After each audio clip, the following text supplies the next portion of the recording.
Hello guys, আসসালামু আলাইকুম। আমার ভাবতে হচ্ছে আমি পানি আনা অর্ধেক বাকি আছে, পানি ধায় না কি এরকম আসে খুব বাহিরে এই দ্বিতীয় রুম ঘরে গিয়েছে এই দিলাম নেই না রান্নাবার তরকারি জল দেবো।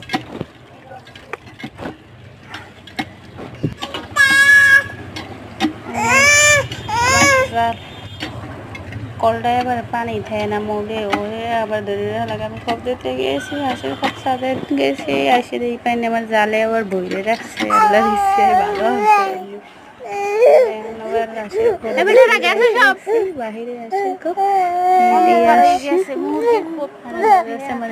আবার বাবাটা আছে, বাবাটাই